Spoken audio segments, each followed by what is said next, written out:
शफाअत करेगा तो किसकी शफाअत करेगा? क्या उन लोगों की शफाअत करेगा कि जिन्होंने कुरान को उठा करके ताक में रख दिया है? क्या कुरान उनकी शफाअत करेगा जो कुरान को खोल के भी नहीं देखते? क्या कुरान उनकी शफाअत करेगा जो जुमे के दिन भी कुरान की तिलावत नहीं करते? कुरान उनकी शफाअत करेगा जो कुरान की तिलावत करते हैं। आज कुरान की जगह मोबाइल ने ले ली है। आज हर हाथ में आपको मोबाइल मिलेगा। आज मेरी कौम तबाही के उस दहाने तक पहुंच चुकी है। आज ये गाने गाते तो गलियों में नजर आएंगे, लेकिन कुरान को पढ़ते हुए नजर नहीं आएंगे। ये 2.5 घंटे की फिल्में तो बैठ करके देख लेंगे, लेकिन कुरान की तिलावत नहीं करते हैं।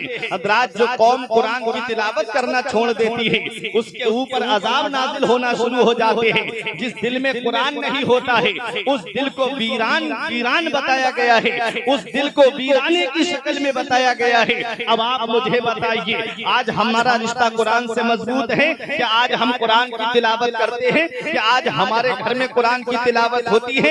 आज मुस्लिम बेटियां न जाने कितनी इर्तिदाद की तरफ चली गईं, न जाने कितनी मुस्लिम बेटियां मुर्तद्दा हो गईं। आज 10 लोगों की फैमिली हमारे घर में है। कभी हमारे दिल में ये ख्याल नहीं आया कि आज सब लोग घर में बैठ करके कुरान की तिलावत कर ली। कभी आज हमारे दिल में ये ख्याल नहीं आया कि हम सब लोग बैठ करके घर में आज कुरान की तिलावत कर ले। कभी हमने अपनी बच्चियों के सामने हजरत फातिमा की सीरत को नहीं बताया। कभी हमने अपने घर के अंदर हजरत ज़ैनब के किरदार को नहीं बताया। आज हर हाथ में हमने मोबाइल दे दिया है, सामने LCD लगी हुई है, सामने टीवी चल रही है, बेटी भी बैठ करके देख रही है, बहन भी टीवी देख रही है, माँ भी टीवी देख रही है, बीबी भी टीवी देख रही है। उन्हें बचपन से अफेयर वाली फिल्में दिखाई जाती हैं, बचपन से उन्हें लव स्टोरी वाली फिल्में दिखाई जाती हैं। वही चीजें आज उनके जहन में बैठती चली गई। न जाने कितने घर तबाह हो गए, न जाने कितने घर बर्बाद हो गए।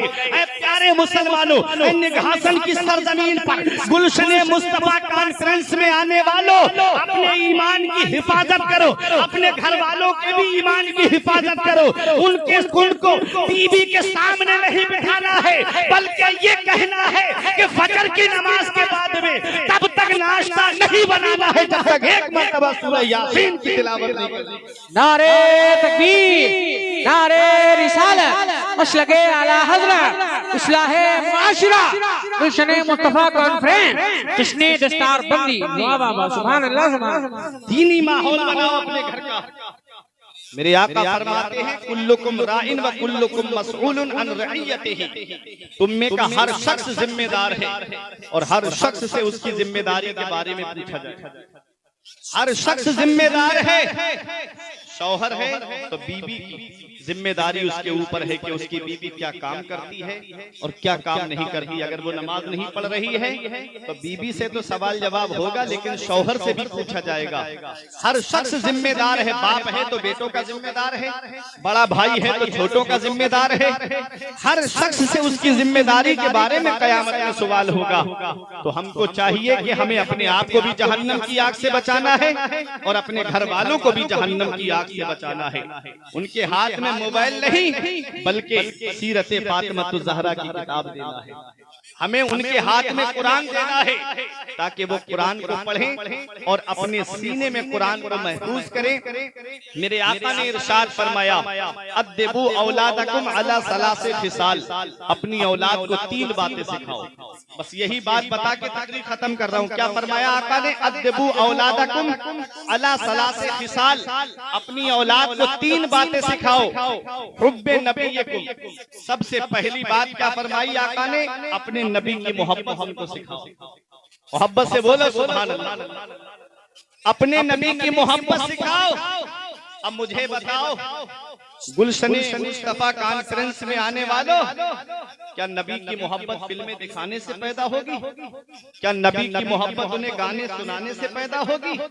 क्या नबी की मोहब्बत उन्हें गेम खिलाने से पैदा होगी? क्या नबी की मोहब्बत उन्हें पबजी और फ्री फायर गेम जैसे खिलाने से क्या उनके दिल में नबी की मोहब्बत पैदा होगी? नहीं, नबी की मोहब्बत पैदा होगी नबी पे दुरूद शरीफ पढ़ने से। सुभान अल्लाह। नबी की मोहब्बत पैदा होती है नबी की सीरत सुनाने से, नबी की मोहब्बत पैदा होती है अच्छी आवाज में नाते नबी सुनने से, नबी की मोहब्बत होती है कुरान की तिलावत सुनने से दिल में पैदा। अब मुझे बताओ प्यारे मुसलमानों, क्या आज हम बाकी अपनी औलाद को ये तरबियत दे रहे हैं? क्या आज हम बाकी अपनी औलाद को कुरान सिखा रहे हैं? अगर आज हम अपनी औलाद को मदरसा भेजते तो हमारे मदरसे वीरान नजर नहीं आते। अगर हम अपनी औलाद को जो सही तरबियत देते तो आज हमारी मस्जिदें वीरान नजर नहीं आती। आज हर घर को हमने सिनेमा हॉल बना दिया है। आज मुसलमानों का हाल देखो। अभी एक चंद दिन पहले एक फिल्म रिलीज हुई थी, 3-3 हजार के टिकट खरीद करके मुसलमान देखने के लिए गया। अफसोस होता है इस मुसलमान की हालत पर। अगर इनकी अमीरी देखना है तो इनकी शादियां देखो, अगर इनकी अमीरी देखना है तो इनके शौक देखो, और अगर इनकी गरीबी देखना है तो इनके मदरसों को देखो। इनकी गरीबी देखना है तो मस्जिद के इमामों की हालत को देखो। आज मदरसे वीरान कर दिए गए हैं। आज हमने सिनेमा हॉल आबाद कर दिए हैं। उन मुंबई के गुंडों के पीछे हम पड़ गए जो हमारा नाम तक नहीं जानते, जो हमारे बारे में नहीं जानते। अरे उस नबी की बारगाह से रिश्ता जोड़ लो। जो नबी पैदा हुआ तो हम गुनाहगारों को नहीं भूला, आज को तशरीफ ले जा रहा है तब भी हम गुनाहगारों को नहीं भूल रहा है। और जब आका को कब्र अनवर में उतारा गया, एक सहाबी ने देखा आका के लब मुबारक हिल रहे थे, कान लगा करके सुना तो एक को आपस में सहाबा बात करने लगे। कोई कह रहा था हुजूर अपने वालिद को याद कर रहे होंगे, कोई कह रहा था अपनी माँ आमिना को याद कर रहे होंगे, कोई कह रहा था अपनी बेटी फातिमा को याद कर रहे होंगे। हजरत उमर फारूक आज़म ने फरमाया इस वक्त मेरा नबी न अपनी माँ आमिना को याद कर रहा है, न अपनी बेटी फातिमा को याद कर रहा है। इस वक्त मेरा नबी अपनी गुनहगार उम्मत को याद कर रहा है। मेरा इमाम जो ना भूला आज तक हम गरीबों को रज़ा, जो ना भूला आज तक हम गरीबों को रज़ा, याद उसकी अपनी आदत कीजिए, कीजिए चर्चा उन्हीं का सुबह शाम, जाने काफिर पर कयामत। नारे तकबीर, नारे रिसालत, मसलके आला हज़रत, खानदाने मुस्तफा, अज़मते मुस्तफा, गुलशने मुस्तफा कॉन्फ्रेंस। वाह वाह वाह, सुभान अल्लाह। तो उस नबी की बारगाह से रिश्ता मजबूत करो जो नबी तुमको हर वक्त याद करता रहा। हजरत आयशा सिद्दीका रजी अल्लाह ताला अन्हा का बयान है, कहती है मैंने देखा कि आका जब ईशा के बाद खड़े होते थे तो पाए मुबारक पे वरम आ जाता, सूज जाते थे, कभी कभी पिंडलियां मुबारक शक हो जाती, उनसे खून बहने लगता था। हजरत आयशा सिद्दीका ने अर्ज किया हुजूर आप इतनी क्यों रात भर कयाम क्यों करते हैं? तो मेरे आका ने फरमाया क्या मैं अल्लाह का शुक्रगुजार बंदा न बनूं? अल्लाह अकबर। रो रो के मेरे आका अपनी उम्मत के लिए बख्शिश की दुआ मांगते थे, रो रो के मेरे आका अपनी उम्मत के लिए बख्शिश की दुआएं करते थे। आज उस नबी की बारगाह से रिश्ता हमने कमजोर कर लिया। आज गैरों के तरीकों को हम अपनाने लगे। आज हमारे चेहरे इस लायक नहीं कि हम अपने नबी के सामने खड़े हो सके, हमारा लिबास इस लायक नहीं कि हम अपने नबी के सामने खड़े हो सके।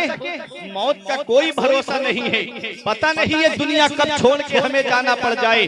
कहीं ऐसा ना हो अब तो अचानक मौतें आ रही है, कहीं ऐसा ना हो कि शाम को बगैर नमाज पढ़े सो गए और आंख कब्र में जाकर के खुली। तो मुझे बताओ कौन है जो कब्र में तुम्हारे काम आएगा? जहाँ बाप बेटे का साथ छोड़ देता है, जहाँ भाई भाई का साथ छोड़ देता है, जहां मामू भांजे का साथ छोड़ देता है, जहां भांजा मामू का साथ छोड़ देता है, अरे जहां बाप बेटे का साथ छोड़ देता है, बेटा बाप का साथ छोड़ देता है, जहां बाप काम नहीं आता है वहां रसूले पाक काम आते हैं, वहां दोनों आलम के मालिक व मुख्तार काम आते हैं। मेरा इमाम पुकार के कहता है कब्र में लहराएंगे ता हश्र चश्मे नूर के, कब्र में लहराएंगे ता हश्र चश्मे नूर के, जलवा फरमा होगी जब तलअत रसूलुल्लाह, सुभान अल्लाह, वाह वाह वाह, सुभान अल्लाह, सुभान अल्लाह। जलवा फरमा होगी जब तलअत रसूलुल्लाह की। तो अपना रिश्ता नबी की बारगाह से मजबूत कर लो। मेरे आका फरमाते हैं हुब्बे नबीकुम, अपनी औलाद के दिल में नबी की मोहब्बत डाल दो, अपनी औलाद के दिल में नबी का प्यार डाल दो। जिसके दिल में नबी की मोहब्बत होती है, जिसके दिल में नबी का प्यार होता है, वो अपने ईमान का सौदा नहीं करता है। आप कहोगे मौलाना कोई दलील, तो आओ हजरत अम्मार इब्न यासिर की एक रिवायत आपको सुना दूं। ये उलमाए किराम तशरीफ फरमाए, आपके निगाहसन के कुर्ब जवाद के उलमाए किराम मिंबर नूर पे तशरीफ फरमाए। इन सब की दुआएं लेकर के मेरे आका से मोहब्बत का सबूत मैं आपको पेश कर दूं। हजरत अम्मार इब्न यासिर एक सहाबी रसूल है, इनको आग के अंदर डाला जा रहा था तो हजरत अम्मार ने कहा या रसूल अल्लाह उन्जुर हालना, या रसूल अल्लाह मेरी हालत देखिए। आका गुजर के जा रहे थे, हाथ उठ गए दुआ के लिए, या नारो कोनी बर्दों व सलामन अला अम्मार कमा कुंते अला इब्राहिम। ये आग अम्मार पे वैसी ही ठंडी और सलामती वाली हो जा जैसी हजरत इब्राहिम अलैहिस्सलाम पे ठंडी और सलामती वाली हो गई। जब हजरत अम्मार इब्न यासिर आग के अंदर गए तो आग ने उनका कुछ नहीं किया। जब आप बाहर निकल के आए तो मक्के के काफिर सरदार सामने आके कहते हैं, ए अम्मार इब्न यासिर तुम जो कहोगे, अगर तुम दौलत कहते हो तो तुम्हारे कदमों में ला करके रख देते हैं। अगर तुम किसी कबीले की हसीन लड़की से शादी के लिए कहते हो तो तुम्हारी शादी करा देते हैं। अगर तुम किसी कबीले का सरदार बनना चाहते हो तो हम तुम्हें सरदार बना देते हैं। बस एक ही शर्त है कि तुम नबी का कलमा पढ़ना छोड़ दो, नबी से मोहब्बत करना छोड़ दो। हजरत अम्मार इब्न यासिर जवाब देते हैं, ए मक्के के काफिरों सुन लो, अगर सारी दुनिया की दौलत ला करके मेरे कदमों में रख दोगे तब भी मैं अपने नबी से मोहब्बत करना नहीं छोड़ सकता, तब भी मैं अपने नबी से प्यार करना नहीं छोड़ सकता। बरेली के इमाम की नजर पड़ी तब बरेली से पुकार के कहते हैं, उनका मंगता पांव से ठुकराते वो दुनिया का ताज, उनका मंगता पांव से ठुकराते वो दुनिया का ताज जिसकी खातिर मर गए मुनीम रगड़ कर एड़िया। ताजे रूहुल कुद्स के मोती जिसे सजदा करे रखती है कितना वकार। अल्लाहु अकबर। नारे तकबीर, नारे रिसालत, मसलके आला हजरत, फैजाने आला हजरत, इश्के मुस्तफा, गुलशने मुस्तफा कॉन्फ्रेंस। हुब्बे नबी, आका फरमाते हैं नबी की मोहब्बत औलाद के दिल में डाल। दूसरी बात आका फरमाते हुब्बे अहले बैत, मेरे अहले बैत की मोहब्बत उनके दिल में डाल, मेरे अहले बैत का प्यार उनके दिल में डाल दो। नबी की मोहब्बत जहन्नम से बचाती है, अहले बैत की मोहब्बत जहन्नम से बचाती है। अब तीसरी बात जो आका ने फरमाई उस पे हर एक को अमल करना है। आका फरमाते हैं क़िराअतिल कुरान, और अपनी औलाद को कुरान पढ़ना सिखाओ, अपनी औलाद को कुरान की तालीम दो। इमाम गजाली फरमाते हैं अगर औलाद को कुरान की तालीम नहीं दी तो ये औलाद कयामत में अपने बाप को पकड़ के लाएगी रब की बारगाह में और कहेगी, मेरे मौला मेरा बाप मुझे भूखा रखता ये गवारा था, इसने मुझे कुरान की तालीम नहीं दी, जिसकी वजह से मैं जायज और नाजायज को नहीं समझ पाया, हलाल और हराम में तमीज नहीं कर पाया, जिसकी वजह से आज मैं जहन्नम में जा रहा हूँ। मैं तन्हा नहीं जाऊंगा, अपने बाप को जहन्नम में साथ लेकर के जाऊंगा। अल्लाहु अकबर। आज हम सोचते हैं कि हमारा बेटा इंजीनियर बन जाए, डॉक्टर बन जाए, प्रोफेसर बन जाए। एक साहब थे मुझसे कहते थे, मौलाना जितने तुम पूरी साल में पैसे कमाते हो उतना मेरा बेटा एक महीने में कमा के लाता है। मैंने कहा अल्लाह का शुक्र अदा करो, दौलत उसी रब ने दी है, पैसा उसी रब ने दिया है, सरमाया उसी रब ने दिया है। उसकी पकड़ से डरो, इन्ना बत्शा रब्बे कला शदीद, तेरे रब की पकड़ बहुत सख्त है। जब अल्लाह पकड़ता है तो कोई छुड़ाने वाला नसीब नहीं होता। आज उलमा और हुफ्फाज को हिकारत की निगाह से देखा जाता है। क्यों? क्योंकि मौलवी के करीब होने का मतलब है कि ये रसीद लेके घर आ जाएगा, मौलवी के करीब होने का मतलब है कि ये चंदा मांग लेगा, मौलवी के करीब होने का मतलब ये है कि ये कहीं हमसे जो है वो पैसे ना मांग ले चंदे के लिए, कहीं मदरसे के लिए पैसे ना मांग ले। एक आदमी भी कोई मुझे ये बता दे खड़े होके इतने बड़े मजमे में कि किसी आलिम या हाफिज ने अपने लिए कहा हो कि मेरे घर में नल खराब हो गया है, मुझे चंदा दे दो, मैं घर का नल संभल पाऊं। क्या बात है, क्या बात। एक आदमी भी मुझे ये बता दे, कोई ये कहे कि मेरे घर में जो है वो चारपाई टूट गई है, मुझे पैसे दे दो, मैं चारपाई संभलवाऊंगा। कभी नहीं। अगर आलिम या हाफिज मांगता है तो अल्लाह के घर के लिए मांगता है, रसूलुल्लाह के घर के लिए मांगता है। क्यों? इसलिए कि वो सऊदी या रियाल के पलने वाले 1-2 महीने में जब कई मंजिला इमारतें तामीर कर लेते हैं और फ्री एडमिशन रखते हैं, तो मेरे कौम के आलिम और हाफिज के दिल में ये दर्द जागता है, कहीं मेरी कौम के बच्चे उनके मदरसे में न चले जाएं, कहीं उनके ईमान को न लूट लिया जाए, कहीं उनके ईमान का सौदा न कर लिया जाए। इसीलिए वो रसीद लेकर के निकलता है, इसीलिए वो गली गली भीख मांग करके रसूलुल्लाह की दरसगाह को आबाद करता है। ईद के दिन तुम्हारे बच्चे सिवई खाएं, वो जाकर के फितरा इकट्ठा करता फिरे। बकरा ईद के दिन तुम्हारे बच्चे गोश्त खाएं और वो कुर्बानी की खाले इकट्ठी करता हुआ फिरे। रमजान में तुम तो तरावी की नमाज पढ़ के आराम से सो जाते हो, वो बम्बई के सेठों के दरवाजे पे चक्कर लगाता है। एक ही दर्द है ना कि रसूलुल्लाह की दरसगाह आबाद रहे, एक ही दर्द है ना कि मदरसा आबाद रहे। इतना याद रखना प्यारे मुसलमानों, अपने लिए मांगना जिल्लत है और मदरसे के लिए मांगना बाई से इज्जत है। वाह वाह वाह वाह, जिंदाबाद जिंदाबाद, सुभान अल्लाह सुभान अल्लाह। ये मदरसे दीन का सुतून है। जिस दिन ये मदरसे बंद हो गए कोई नमाज पढ़ाने वाला नहीं मिलेगा। जिस दिन ये मदरसे बंद हो गए तो बच्चे की कान में अजान पढ़ने वाला नसीब नहीं होगा। जिस दिन ये मदरसे बंद हो गए उस दिन तुम्हें मुसल्ले के लिए इमाम तक नहीं मिलेगा। इसीलिए आप सबकी निगाहें मदरसे पर टिकी है। कोई मदरसे को आतंकवाद का अड्डा बता रहा है, कोई मदरसे को टेररिज्म से जोड़ रहा है, कोई मदरसे को जो है वो आतंकवाद से जोड़ रहा है। इतना याद रखना, जहां जहां से मदरसे बंद हुए वहां वहां इस्लाम कमजोर पड़ गया। स्पेन और गरनाता की सरजमीन पर 700 साल मुसलमानों ने हुकूमत की। जब फर्दिनंद का कब्जा हुआ, जब मदरसे बंद कराए गए, जब खानकाहें बंद कराई गई, जब मस्जिदें बंद कराई गई, तारीख बताती है कुछ सालों तक वहां पर कोई अल्लाह का नाम लेने वाला तक नहीं था। ये हाल है मदरसे जहां जहां से बंद हुए वहां वहां से इस्लाम कमजोर होता चला गया। ये मदरसे वो सरजमीन है जहां से इस्लाम के मुजाहिद दिए जाते हैं, जहां से इस्लाम के सिपाही दिए जाते हैं। अल्लामा फजल हक खैराबादी जिन्होंने अंग्रेजों के खिलाफ सबसे पहले जिहाद का फतवा दिया था, वो कहीं और के पड़े हुए नहीं थे, इसी मदरसे के पड़े हुए थे।